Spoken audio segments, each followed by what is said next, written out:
Patrick Mannelly, when did it set in for you that the Bears actually won that game? Today. And I'll be honest with you, because I rewatched the condensed version on that NFL, app or whatever today again, and you still can't believe at 21-3 that they came back and won that game, because I just remember the emotions of how depressed and upset I was sitting on my couch Saturday night thinking, oh my God, this is the way the season's going to end.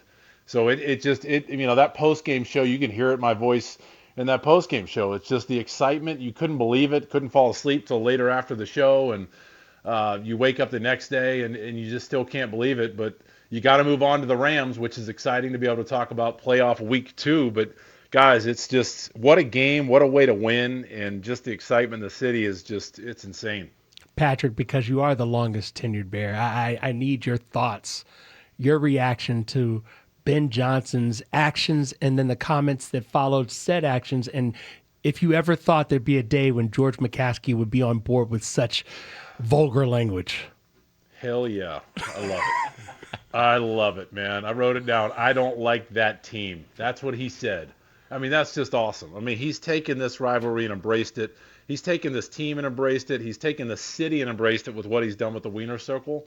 But I love it. I mean, build it up. Build it to what it is. It'll never probably be the Forrest Gregg, Mike Ditka hate for each other, but there's no problem with a little dislike. It is a rivalry, and George McCaskey's always talked about it. The McCaskeys have talked about it. And Marshall, when I got to the Bears in 1998, that's one of the first things you heard was about the rivalry with the Green Bay Packers. And I just love the way he is all in on it. The handshake after the game was fantastic. And, what he said about beating Green Bay twice a year, he talked it into existence and made it happen. So I'm all for it, man. I am all for it. What's happening with the Bears, what has been happening with the Bears, Patrick, is absolutely amazing. And just hearing Olin coming into the segment here saying, never mind the stats don't matter. Mm-hmm. I'm almost tempted to say, and I know this is what we do, this is what you do really well, and that is to analyze. But it's almost like all the analyzing doesn't even matter.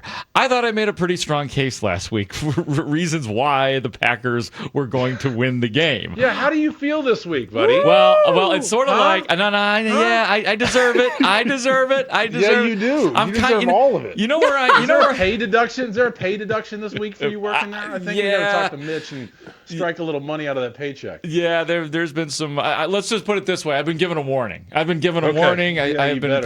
properly warned for picking the Packers to beat the Bears in a playoff game. How would you handle this on a team, Patrick? What's the appropriate? Is there a fine? What happens? I didn't play for the Bears, by the way. I just want that to be made very clear. Okay, so maybe not Bears salary. Throw Grote into the cold tub. Put Grote in the cold tub. Dip him in the cold tub. Then that's too good. It's good for you. Olin and Big Cat would grab you by the ankles and the wrist and then dip you into the cold tub a little bit. That's what they would do. Yeah, I think Olin and Big Cat? Fully clothed? Yes. Fully clothed? My God. I might have seen that happen a few times.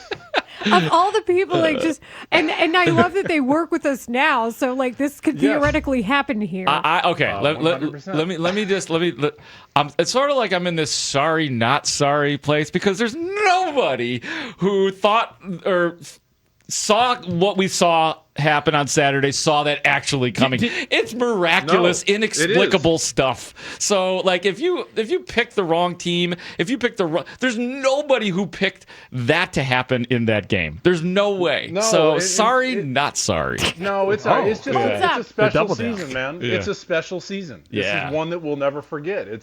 It goes down to everybody still talks about the 2001 back-to-back wins, all that kind of stuff. Obviously, the 85 Bears, our run to the Super Bowl, NFC Championship. This is the season, the last time they were in the playoffs, 2018 when they were really in the playoffs. That's a season that's kind of remembered, but this one will go down. You know what I mean? As the whole season will be remembered, all these miraculous comebacks. And also, I think what's going to be remembered, guys, is the coming out party for Caleb Williams. That's the biggest thing. Well, man, we see we've got one. Beginning of this season, that was my goal for this year. Yes. Let me know that it was on the intro. I think we just recently removed it from the intro of our podcast as we refresh things. But my thing, you know what I'm talking about. You listen to the podcast. Yep. All I said was TTN. All I want is to know that the Bears have a quarterback. That was where I set the bar for this season. I know the Bears have a quarterback going into next season now, and that I'm very excited about.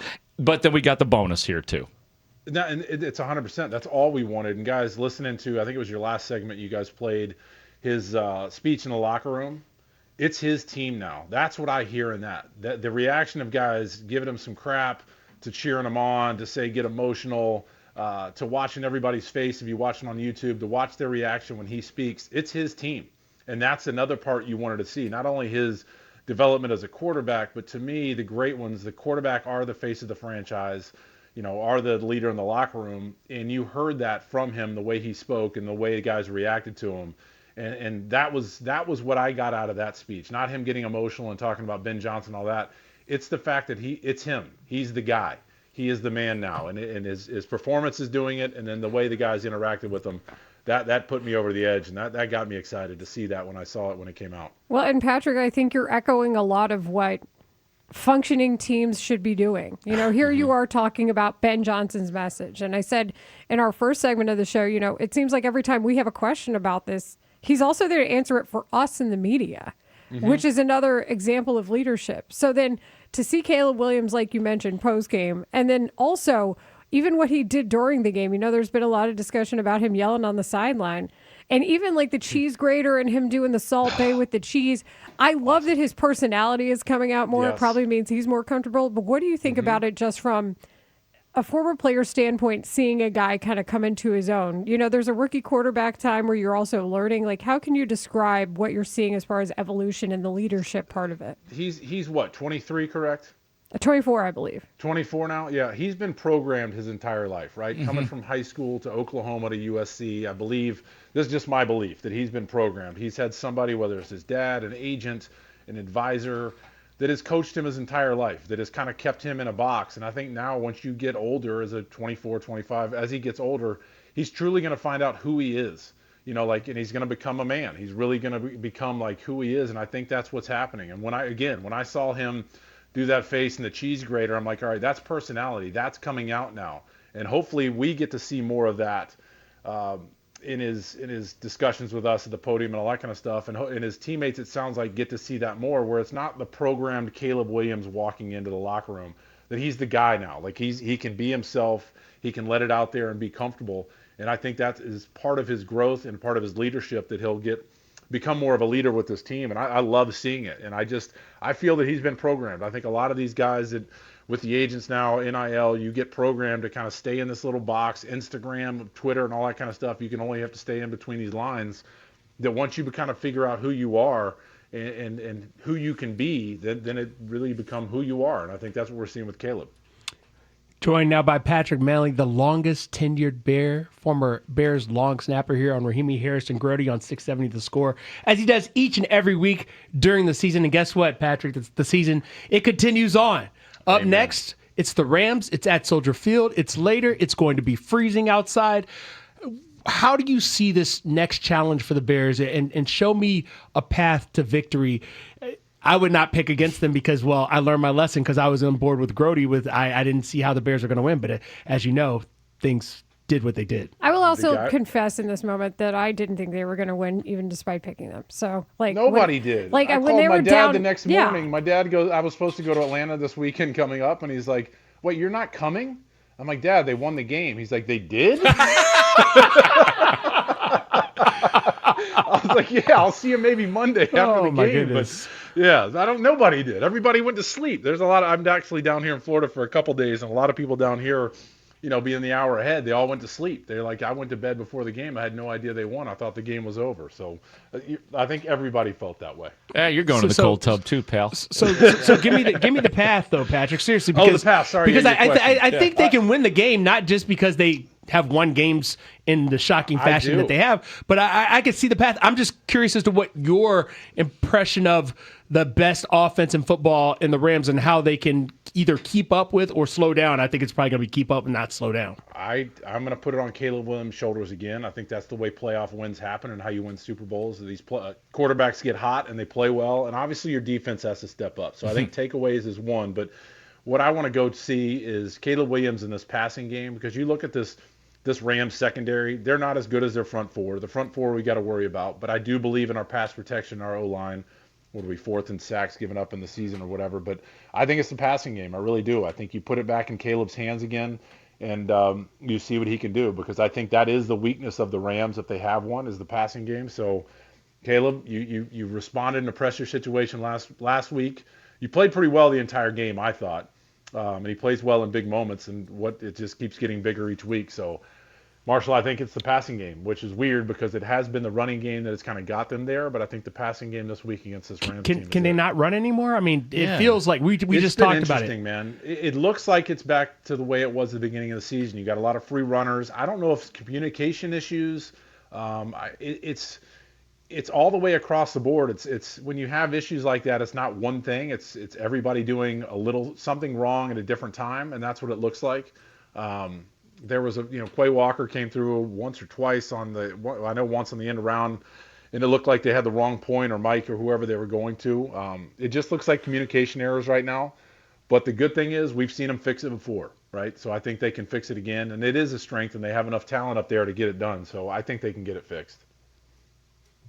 We're talking to Patrick Mannelly, the longest tenured Bear, Patrick Mannelly, on 670 The Score, Rahimi, Harris, and Grote. Patrick, I also want to ask you about this. Before the Nico Horner news broke, and I feel like we're going to have a lot of that speculation. Mm-hmm. But before that broke, we were talking about Ben Johnson after the game on Saturday saying, I think accepting that this is the identity of the team this year. And then he also brought up that in training camp, he had Grady Jarrett and Joe Thuney talk about being a part of the 28-3 Super Bowl that ended up seeing Grady Jarrett's Falcons lose despite that lead, as we all know, and the Patriots and Joe Thuney's team coming away with the win.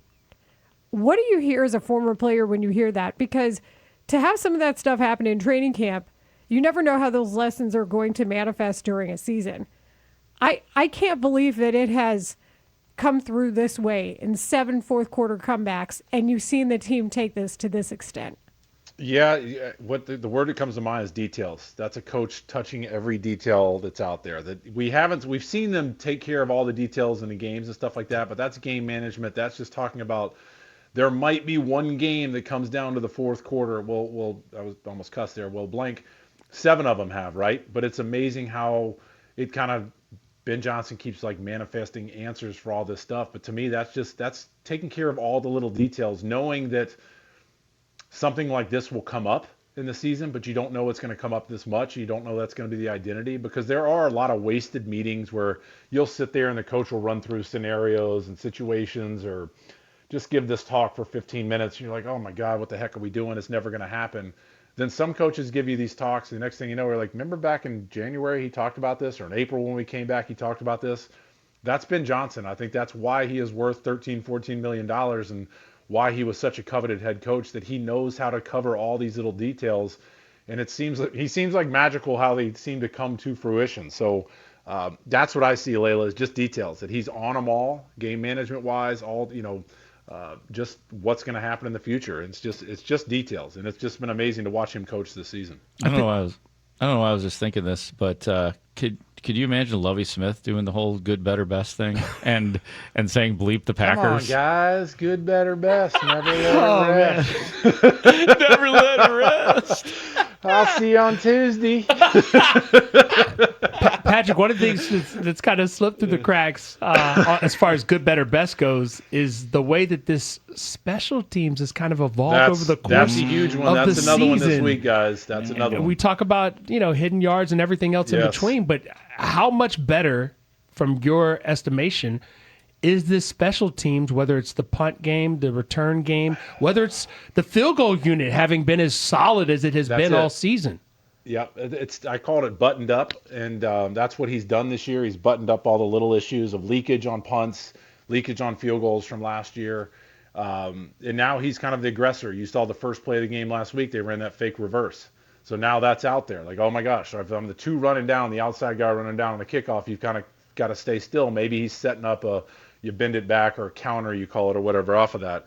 But it's little things like that he's been able to do all season. And then I'll go back to what I said earlier, is details. And I wonder how much that is Ben Johnson, harping that with him as well. I want to know how much Ben Johnson knows about. Ben Johnson seems like, to me, as a coach that knows everything. Sometimes you bring an offensive coordinator in as a head coach, and that's kind of all they know, and they know maybe clock management. But he seems like a guy that knows defense, offense, and special teams. And I just would like to know how much of his influence has been on Coach Hightower as well. But more on the special teams guys. This week, the Rams, they fired their special teams coordinator after week 15, I believe it was. And they have bad special teams. They are not very good. They've been leaky, gave up a punt block last week.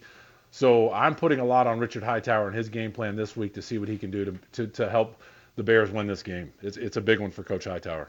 Yeah, for me, that's the one clear advantage I think the Bears have over the Rams is special teams. Yes, it's a big one. I mean, it's a real. They've changed their kicker. They've done a lot of stuff, and they've got guys on their roster. I was looking at some of the tape, and I'm like, who is this guy? And you got to go down to their practice squad to find these guys that are elevating before the game. And if your practice squad guys are coming up the week before, that just tells you how many limited reps they've had that week and or that season in the games to get ready for these games, and you can take advantage of those guys. That is Patrick Mannelly, the longest tenured Bear, the playoff winning edition of Patrick Mannelly. Bear. Doesn't that sound nice? One more Yeah. week. Let's do one more of these, and then Yes. let's do one more after that, and let's just keep it going. I see what you did there. Hey, Grote, start believing, will you please, Dan? Hey, you know what? I am pretty close to being at a place where I will not pick against the Bears anymore this year. Like, I'm going to All pick right. them for 3 more wins. Okay, well, we'll talk to you on Sunday, see if that changes. Yeah, buddy. Hey, man. I mean, You got a whole like, week to change it. I do not want to incur the wrath of you or Olin. That seems like dangerous We might business. just hang up on you again, maybe just cut your segment. We'll talk to Mully. Dramatic. I love it. But I like it. Yeah, You're thanks, the Patrick. goods, buddy. Take All care. right, we'll see you guys. Have a good week. Thanks, Patrick. That was Patrick Mannelly, the longest tenured Bear. We get to talk to him because the Bears have extended their season, so that's enjoyable as well.